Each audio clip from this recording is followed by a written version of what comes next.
Scott and I started this process on tour, and it was great because we have a shared space where we are every afternoon. We have instruments around, and we could set up the computers and really collaborate together on this stuff. So actually what we did is we had sound check somewhere. I forget what town we were in, and just set up some recording equipment, just really quick. It was Pro Tools, but we had our tech guys kind of mic the drums and send it through these channels and stuff. And Brandon had an idea. He said, "Here's a cool melody," and it sounded sort of like circus theme type of thing, sort of funny but also very melancholic, which the movie it seemed to suit the movie pretty well.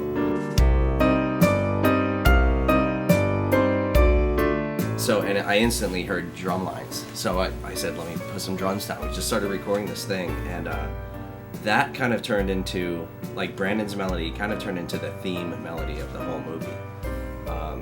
So we started kind of coming up with this idea where he would kind of readdress that melody over and over again, but with different sounds, different tempos, different styles of music, you know.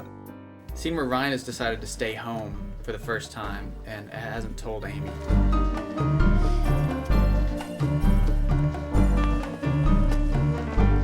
And so he's packing up and leaving in the morning, and then he's hiding out at his car, and he comes sneaking back into the house, and it has this real comic feel because he's kind of playing. He's joking around, he's deceiving her, he's getting to spend the day how he wants, but at the same time it's very sad and awkward because you see his first descent into this, it's the lie that's gonna catch him, and you know it. And that scene, there was so much movement and there's so much being told to you without dialogue that it was a challenge to get something funny enough but sad enough that also didn't occupy you, because you don't want to pay attention to the music. You've got a lot to watch in that scene.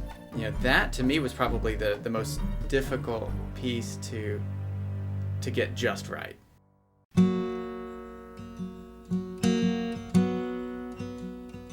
The scene where Amy's packing up and leaving Ryan there was a Radiohead song there, and it had lyrics, and I really wanted something there talking about it or giving us some lyrical content, and neither Scott nor I were prepared to step up and sing a great lullaby there.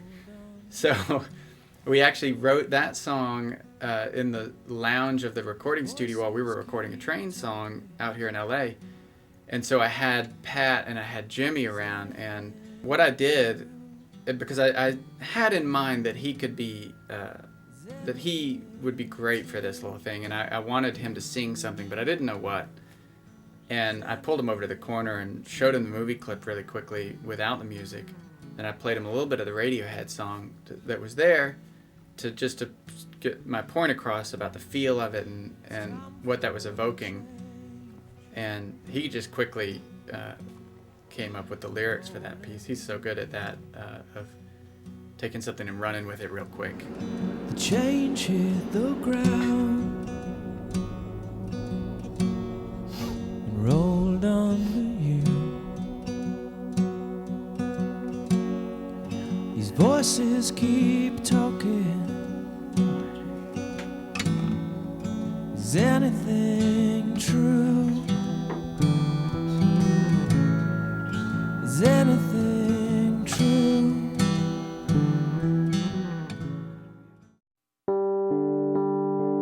Technology is so key to this process, and I think I missed the glory days of where it was just so impossible to where you had to be in a big studio, you had to have access to very expensive gear. There's a total digital revolution right now with in the recording arts.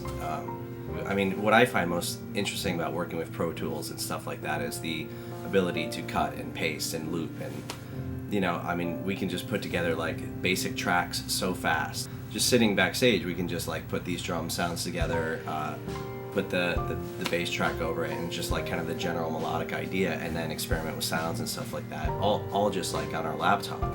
And then like when we were done touring, he went home to Atlanta, I was in New York, and we were able to still collaborate by emailing each other back and forth tracks. I'd work on a piece for a little bit and email it up to him, and he would get it and turn it around. The next day I'd get it back and with what he had added and changed, and we went back and forth like this on some of the pieces for a while until we really hit on something that was appropriate. And then after that, you send it to the director, and Sean would give us notes, and we would make changes from there.